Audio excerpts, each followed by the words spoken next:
about 10 seconds. All right.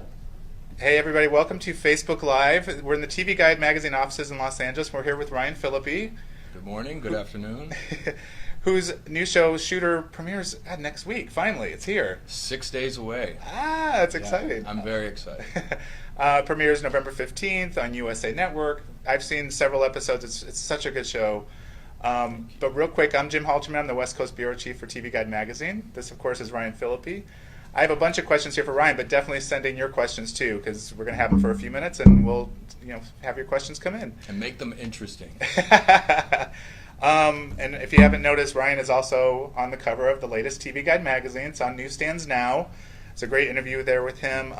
The show is so complex. Tell me how Shooter came into your life. Well, to hear the other producers on the show tell it, they said I was their first choice, whether or not that is true. I think it came, Stephen Levinson and Mark Wahlberg and John Lavin somehow arrived at the idea that I might be the right guy to take over Bob Lee Swagger. Okay. And it was a big compliment to me, because the first thing Mark said to me when we met about the show, Mark Wahlberg, was, I love this character.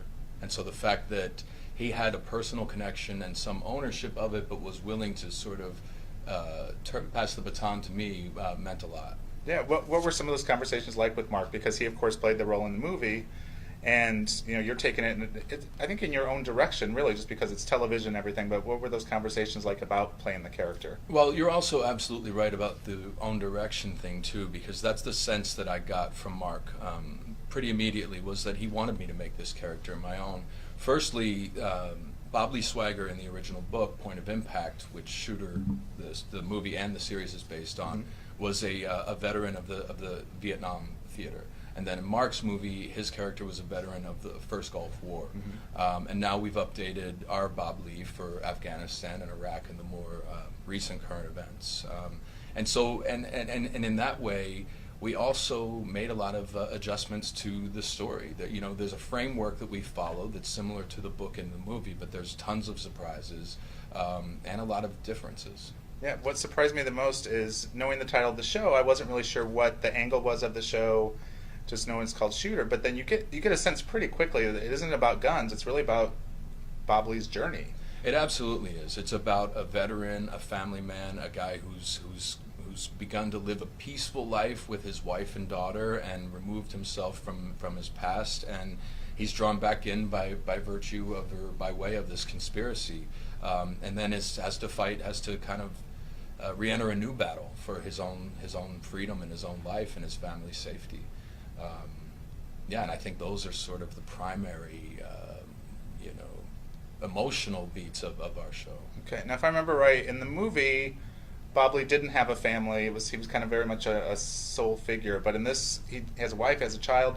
What does that add to the series from your perspective? Well, I think emotionally and dramatically it grounds the series in a lot of ways. It also gives you insight into what it's like to be part of a military family, be a military wife, or to have a child whose father or mother may be in some sort of peril. And the great thing about Julie, Bob Lee's wife, at the beginning, she thinks that this is all, she doesn't have to worry about her husband going off and dying, And so the fact that he's brought back into such a perilous situation, and seeing her kind of having to go back into the position she was put in through his multiple tours in the service. Okay, if you're just joining us, we're in the TV Guide magazine offices in Los Angeles. We're here with Ryan Phillippe talking about the new USA series, Shooter. I'm Jim Halterman, the West Coast Bureau Chief.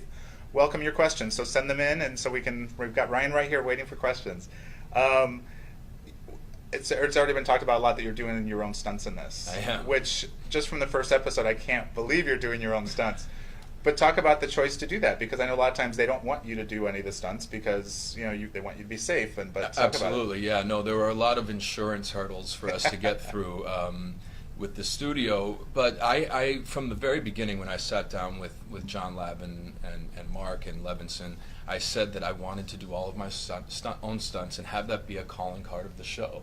I think that it's a unique thing to see the actor actually putting themselves in some kind of physical peril, and I think audiences today are savvy enough to be looking for that switch or the double, and I'm a pretty physical guy as it is. I have a background in martial arts and all that, and before I get too old, I wanted to do some action and show people how tough I can be.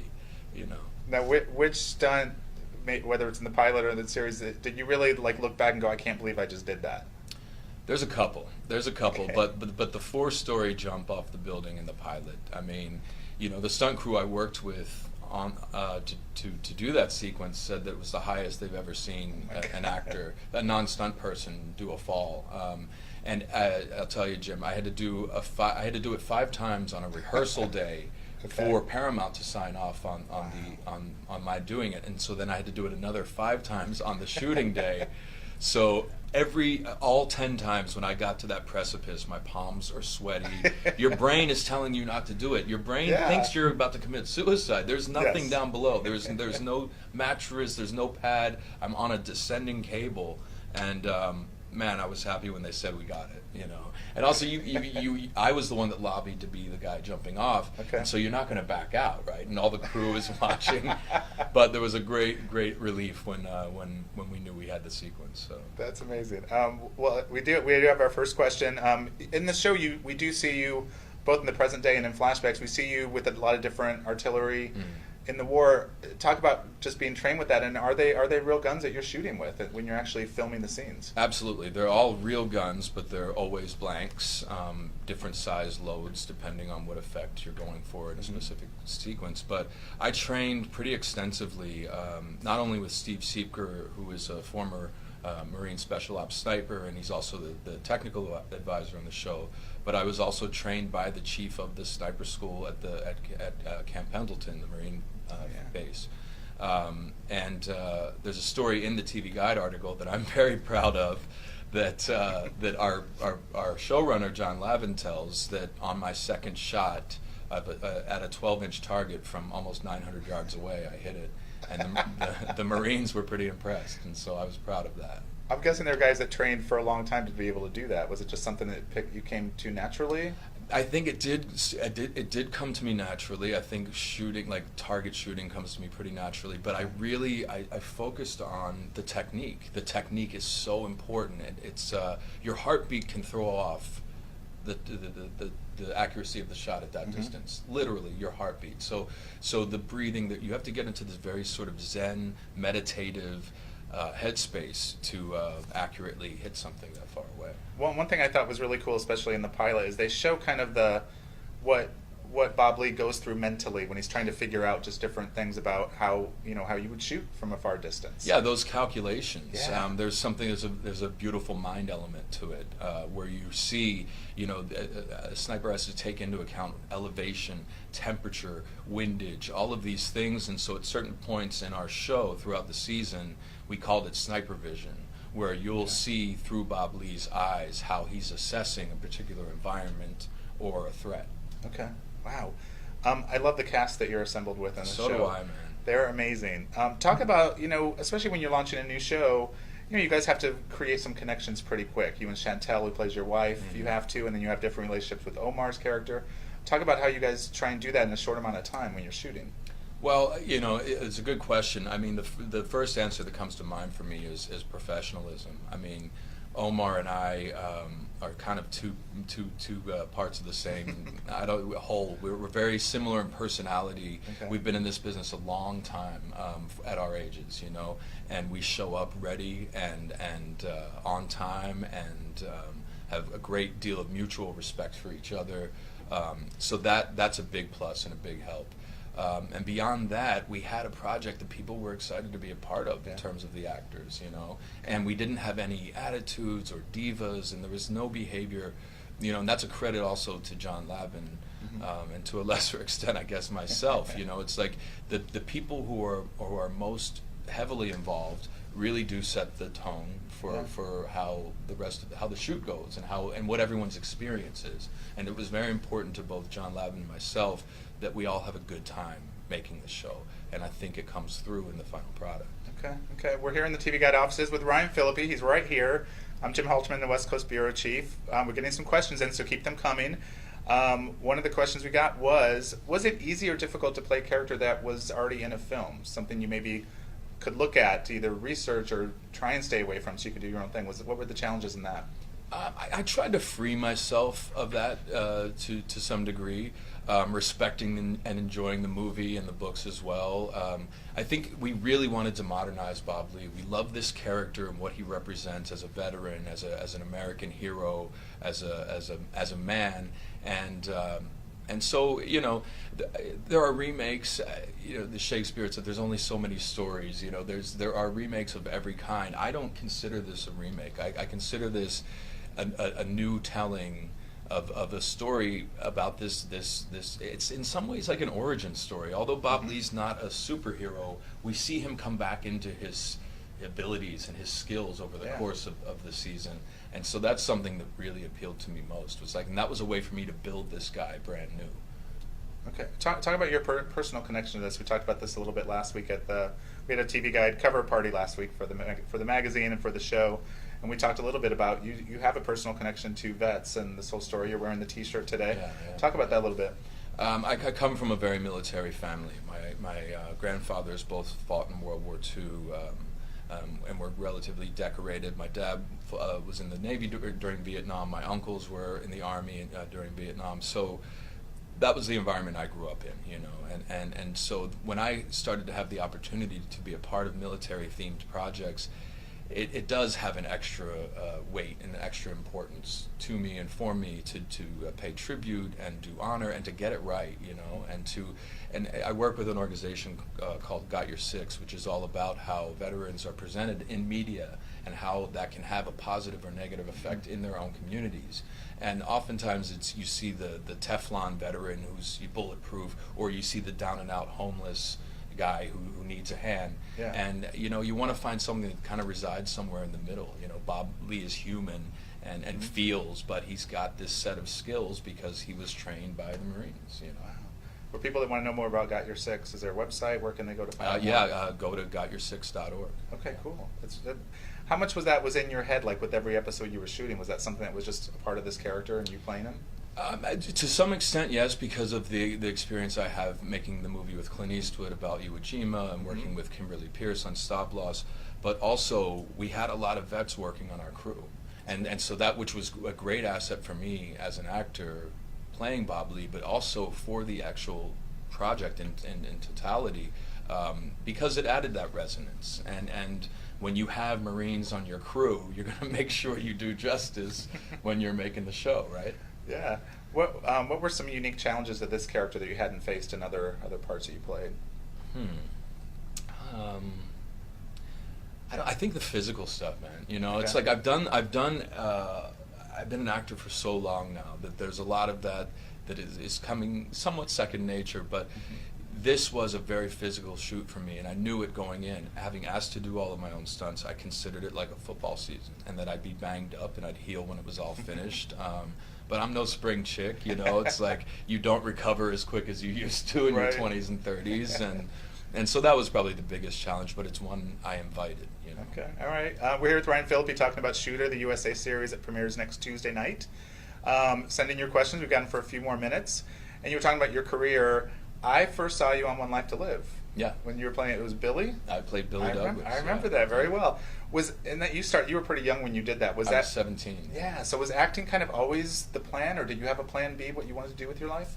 I don't know if there was a direct plan B. At one point I thought I was going to be a martial arts instructor and open my own studio. But I grew up kind of lower middle class. We struggled, my family. So there was no easy or direct way for me into this industry. I kind of had to do the thing of go to New York and get rejected from auditions, and my mom would drive me up and down the turnpike when we lived in Delaware to get there. I think it started for me around the age of 13 or 14, the curiosity with or about acting, about movies, about wanting to be in movies. So I guess I didn't have a plan B. Now, whenever I talk to actors who I know started out in the soap world, they always say it was a great training ground. What did you learn from that experience? It absolutely was. It absolutely was great training, and I'll tell you one thing that it did for me that has lasted my entire career. On a soap opera, you get a new script every single day, a new hour-long script every single day. So my ability to memorize quickly, even at my advanced age, is still really, really sharp, and I credit a lot of that to to the soap opera. Also, you know, that role was pretty groundbreaking. I played the first gay teenager in television history. Yeah. This is in the early 90s, before the wave of national acceptance. And looking back on that, it was a really special spot to be in. And I wasn't that aware of how special being 17 and being insecure and young and all of that sort of thing, but it meant a lot to a lot of people. I know that. Yeah, and I know soap fans will stay with you forever, and so will LGBT fans. Absolutely. Do you still hear from them even today? Of course I do. Yeah, on Twitter all the time, calling me daddy and whatever. That's awesome. So wait, so when you sit down in front of the TV just to chill a little bit, what's on your TV or your DVR? Do you watch much TV? I'm a big comedy nerd. I watch Okay. a ton of comedy stuff. And I love I'm really into Westworld right now. So good. But mainly I'm really drawn to comedy and documentary based programming. Okay. We have one more question. We got a few more minutes left. What other characters would you like to bring to life on screen? Oh, wow, Like, what's your that's bucket such a list? broad one. That's a broad one. Do you have a bucket list of roles you'd like to play? I don't really, and because the last few years I've sort of I've broadened what I do occupationally. I'm kind of into tech now, and I'm into restaurants, and I write and direct, and so I kind of think of myself less of an actor and less about just those aspirations. I think when I was younger, I probably did have a list of like, oh, I'd like to play Charles Lindbergh, or I'd like to play this person. Yeah. At this point in my life, I'm less driven by those sort of notions. Now it's kind of more of a broader, do what interests me, do what I think people will enjoy, do what excites me.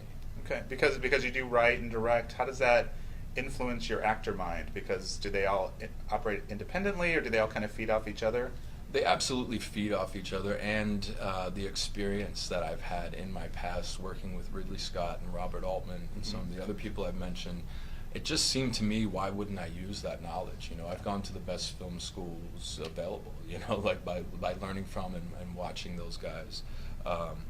And we're hoping that I'll be directing an episode in season 2 if we have one. I was just going to ask you that, because Yeah. I think, do you think there are unique challenges directing this show, just because there's an emotional element, there can be an action element depending on what's going on? What do you think the challenges might be? The action, you want to deliver something impressive, and with how good TV has become, and when you're competing with action in cinema, I think, coming up with really inventive and unique ways that aren't incredibly expensive, like Okay. that's kind of the challenge. Yeah. This will probably be the last question. Any roles you'd like to go back to? Because, of course, there's talk about Cruel Intentions becoming, a revamp on TV, or... But any characters in your past that you would love to go play again, or just see where they're at today? I mean, I do love that character from Cruel Intentions, and I did enjoy playing him. The director, Roger Cumble, and we had such a good collaborative experience on that, and I saw him recently, and we talk about trying to find something else to do together. I would like to do more comedy and play characters that are a little more looser and a little more silly and a little less self-serious. And I'll find it. And we're talking about doing MacGruber too, so that's Awesome. that's another one. That'd be great. All right, well, the show is Shooter. It premieres Yes. Tuesday next week. I have 9 o'clock or 10 o'clock? 10 10 o'clock. o'clock. 10 o'clock on USA Network. Pick up the latest issue of TV Guide magazine with this guy. He's right there. And thanks for your questions and for tuning in to our Facebook Live. Thank you guys. Thanks.